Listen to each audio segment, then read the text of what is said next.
बच्चों इस बार नीट के रजिस्ट्रेशन फॉर्म में कुछ बदलाव किए गए हैं जो आपको फिल करते समय बहुत ध्यान देना है। बदलाव के साथ साथ में कौन कौन से डॉक्यूमेंट आपको अपलोड करने हैं, कौन कौन से कोड जो अलग अलग दिए गए हैं उनमें से आपके लिए सबसे सुटेबल कोड कौन सा है, किन किन बातों का हमें विशेष ध्यान रखना चाहिए, वो सारी बातें आज हम करने वाले हैं इस वीडियो के अंदर। हमारा पर्पज बस केवल इतना है, जो भी बच्चा हमसे जुड़ा हुआ है उसकी हम हर तरीके से मदद कर सके। जो भी बच्चा परेशान है, अभी तक फॉर्म नहीं भर सका है या उसको किसी भी तरीके का डाउट है, कुछ पूछना चाह रहा है, वो भी हमसे पूछ सकता है। लेकिन हम वो सारे डाउट इस वीडियो के अंदर लेने की कोशिश करेंगे। हम कोशिश करेंगे कि जिन भी बच्चों को जो जो समस्या आ रही है हम सब कुछ यहां पे आपको इस एक वीडियो के अंदर समझा सकें। चलिए, सबसे पहले जो नई चीजें ऐड करी गई हैं उनके बारे में हम बात कर लेते हैं। बच्चों, क्या नया ऐड किया गया है जरा देख लीजिए फटाफट। तो सबसे पहली बात तो आपको इस बार आधार का ई केवाईसी करवाना है। मतलब आपका जो आधार है वो जो प्रेजेंट मोबाइल नंबर है उससे लिंक होना जरूरी है। ओटीपी उसके ऊपर भेज करके उसको रीचेक किया जाएगा कि भैया आपका आधार कार्ड आपके मोबाइल नंबर से लिंक है कि नहीं है। दूसरी बात क्या है कि भाई यहां पे लाइव फोटो कैप्चर भी आपको करवाना पड़ेगा। लाइव फोटो कैप्चर का मतलब क्या हुआ, जब आप फॉर्म भर रहे हो तो आप तो एक जो पोस्ट कार्ड साइज और पासपोर्ट साइज जो फोटोग्राफ अपलोड करोगे वो तो एक एक चीज हो गई। इसके अलावा आपको एक लाइव फोटो जो है वो भी अपलोड करनी पड़ेगी। लाइव फोटो आप अपने कंप्यूटर की मदद से जिससे भी आप कर रहे हो वहां से कर सकते हो, मोबाइल से आप भर रहे हो तब भी आपको लिंक दिया जाएगा, स्कैन करके आप गूगल के माध्यम से वो काम कर सकते हो। आसान है, मुश्किल बिल्कुल नहीं है। आप बस जहां पे भी करना व्हाइट बैकग्राउंड रहे वहीं पे काम करना। और इसके लिए बिल्कुल परेशान मत होना कि मान लीजिए आपका आधार कार्ड का जो फोटो है 1-2 साल पुराना है और अभी आप कर रहे हो उसमें थोड़ा सा अलग दिखाई पड़ रहा है, उससे समस्या नहीं भाई, वो ले लेगा फोटो, ठीक है, उसके लिए परेशान ना होना। अच्छा, इसके अलावा जो सिटी अलॉटमेंट है, स्मार्ट सिटी अलॉटमेंट, आपका सेंटर, आपका जो प्रेजेंट और परमानेंट एड्रेस है, इसी में से ही आपको सिटी सेंटर चुनने का ऑप्शन दिया जाएगा। जो सिटी सेंटर आप चुनेंगे उस सिटी सेंटर को चुनते टाइम आपको प्रायोरिटी ऑर्डर ध्यान देना पड़ेगा। जैसे सपोज करिए, मान लीजिए कोई बच्चा फैजाबाद में रह करके, अयोध्या के अंदर रह करके तैयारी कर रहा है, उसको यहीं पे सेंटर चाहिए, तो आपको जो पहली चॉइस फिल करनी वो फैजाबाद की ही करनी है। अच्छा, इस बात को लेकर के बच्चे बहुत परेशान होते हैं कि सर मैं पहले जल्दी जल्दी फॉर्म भर दूं और जिससे मुझे जो मेरा जो सिटी सेंटर है वो जल्दी से अलॉट हो जाए। ऐसा नहीं होता, ये रैंडम प्रोसेस होता है, समझे भैया, ये रैंडम प्रोसेस होता है। आप बस अपना जो जब प्रायोरिटी ऑर्डर सेट कर रहे हो सिटी सेंटर चॉइस करने के लिए, तो प्रायोरिटी ऑर्डर आप सही रखें। बाकी आप पहले भरो फॉर्म बाद में भरो, उससे कोई फर्क नहीं पड़ता, ठीक है भैया। चलिए, एड्रेस प्रूफ को अपलोड करना है। जो भी आपका एड्रेस है, परमानेंट और लोकल एड्रेस, उसे आपको अपलोड करना पड़ेगा। ये बहुत जरूरी बात है, समझ गए।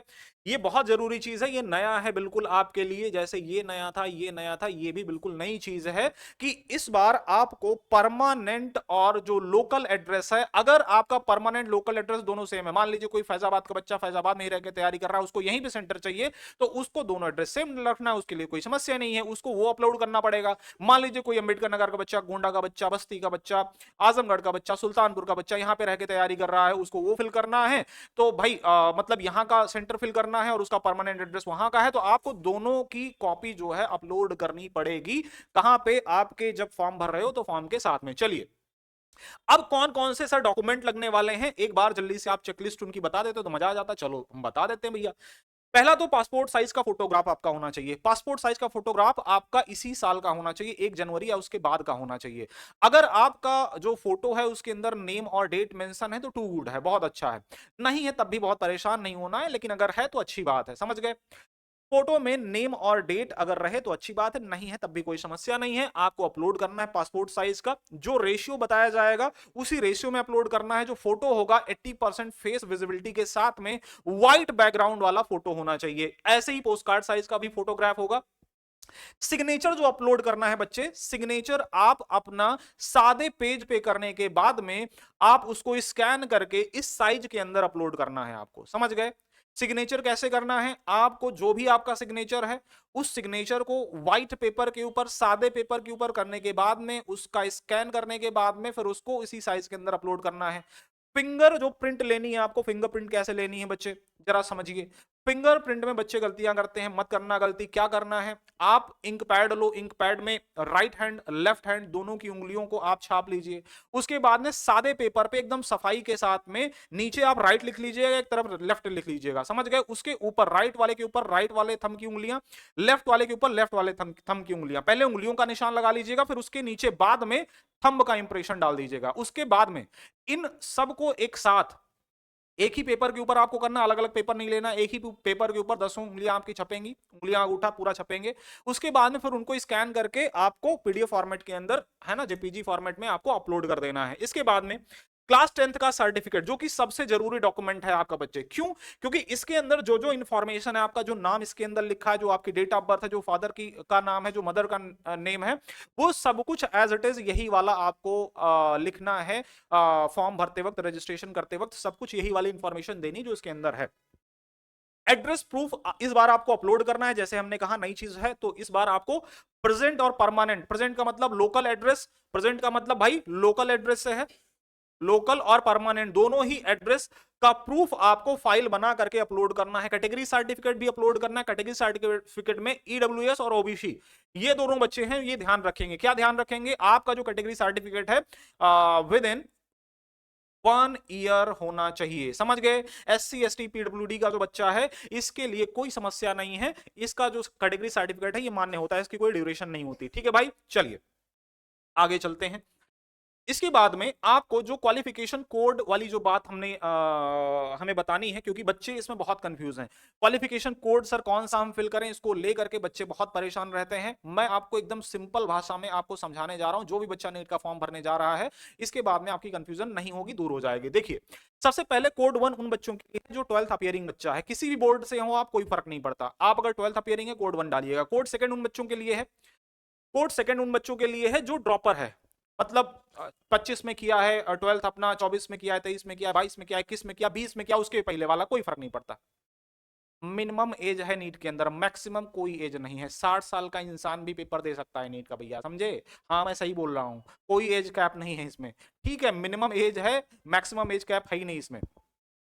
ठीक है, तो आपको सेकंड जो कोड है, सेकंड कोड सबसे कॉमन है। जो भी ड्रॉपर बच्चा है, 12 करने के बाद में वो तैयारी कर रहा है, अभी उसका सिलेक्शन नहीं हुआ, 3-4 साल हो गया, 5 साल हो गया, 6 साल हो गया, आप ये कोड सेकंड भर दीजिए।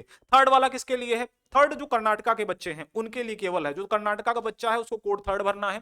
कोड 4 किसके लिए है, pre professional pre medical exam. जो बच्चे जो है इसके अंदर एडमिशन ले चुके हैं, मान लीजिए कोई बच्चा बीडीएस कर रहा है, बीएचएमएस कर रहा है, नर्सिंग कर रहा है, फार्मेसी कर रहा है, तो उन बच्चों के लिए क्या है भाई, कोड 4 है। कोड 5 किन के लिए है, जो बच्चा बीएससी कर रहा है, पीसीबी के साथ में जो अपना डिग्री कोर्स कर रहा है, अभी उसका कंप्लीट नहीं हुआ है, फर्स्ट ईयर में, सेकंड ईयर, थर्ड ईयर में अभी उसका कंप्लीट नहीं हुआ है, उसके लिए कौन सा कोड है बच्चे, उसके लिए कोड है 5। कोड 6 उन बच्चों के लिए है जिनका ग्रेजुएशन बीएससी पीसीबी से कंप्लीट हो चुका है, उनके लिए कोड 6 है। कोड 7 एनआरआई बच्चों के लिए है, फॉरेन बच्चों के लिए जो पेपर देना चाह रहे हैं, जिन्होंने इंटरमीडिएट के समकक्ष कोई कोर्स कर रखा है, कहां से, बाहर से, है ना, विदेश से कर रखा है, तो उन बच्चों के लिए कोड 7 है। अब कुछ टिप्स जो आपको जाननी चाहिए, बच्चे कौन कौन सी टिप्स है सर, कौन कौन सा टिप्स आप देना चाह रहे हो, सुनो जरा। आपका ईमेल और फोन नंबर जो है, ठीक है, वो एकदम वैलिड होना चाहिए, जिसके ऊपर अगर आप वार्तालाप कुछ कर सको एनटीए वालों से तो कर सको, उनको जो आपके पास भेजना है भेज सके, समझ गए। आपका ईमेल जो एड्रेस है, आपका जो फोन नंबर है, बिल्कुल सही होना चाहिए। गड़बड़ी होने पे बेटा फिर समस्या होगी आपको। इसके अलावा क्वेश्चन पेपर का जो आपको मीडियम सेलेक्ट करना है, ध्यान देना, ध्यान देना और ध्यान देना। क्या ध्यान देना है, अगर आपने इंग्लिश लैंग्वेज चूज करी है तो आपका जो पेपर है, क्वेश्चन पेपर केवल इंग्लिश में ही आएगा। इंग्लिश के अलावा कोई भी अदर लैंग्वेज आप चूज कर रहे हो तो उस लैंग्वेज के साथ साथ में इंग्लिश भी बगल में दिया रहेगा, समझ गए। तो मेरे हिसाब से जो बच्चा हिंदी मीडियम से पढ़ा हुआ है उसके लिए सबसे अच्छा हिंदी मीडियम चूज करें। वो अंग्रेजी में अभी उसकी तैयारी चल रही, कोई फर्क नहीं पड़ता, उसके उसके उसके पास में ऑप्शन रहेगा। मान लीजिए हिंदी में उसने पढ़ा, हिंदी में मतलब नहीं समझ में आया, अंग्रेजी में देख लिया, अंग्रेजी में पढ़ा, अंग्रेजी में समझ में आया, हिंदी में देख लिया, ठीक है भाई, कोई समस्या नहीं है। हालांकि अगर आपको समय बचाना है और आप इंग्लिश में पूरी तरीके से कंफर्टेबल है, इंग्लिश में कोई समस्या नहीं, तो इंग्लिश आप चूज करिए, ठीक है। हाँ अच्छा, जो आपका जो फोटो है बच्चे, ये भी बहुत जरूरी बात है, जो हमने आपसे शुरू में बताया था कि 1 जनवरी या इसके बाद का होना चाहिए, और पेमेंट करने के बाद में कंफर्मेशन पेज को डाउनलोड करना अनिवार्य है। इसके बाद भी बच्चों अगर आपका कहीं पे कोई भी कंफ्यूजन रह जा रहा हो तो आप हमसे पूछ सकते हैं कमेंट करके। हम आपके हर एक सवाल का जवाब देंगे बच्चों। हम आपके लिए हर एक समस्या दूर करने के लिए ही इस चैनल के ऊपर हैं। हर एक प्रयास हमारा ये रहेगा कि हमारा जो भी बच्चा हमारे साथ में जुड़ा हुआ है उसको किसी प्रकार की समस्या ना आने दें। तो बच्चे, आपका ये चैनल है, आप इसको जिस तरीके से चाहें आप प्रमोट कर सकते हैं। फिलहाल तो ये सब फालतू की बातें हैं। आपको अगर ये वीडियो अच्छा लगा हो तो आप लाइक कर दीजिए, और अगर कोई समस्या आपकी है उसको आप चाहते हो कि हम एड्रेस करें तो आप कमेंट के माध्यम से हमको बता सकते हैं। All the very best.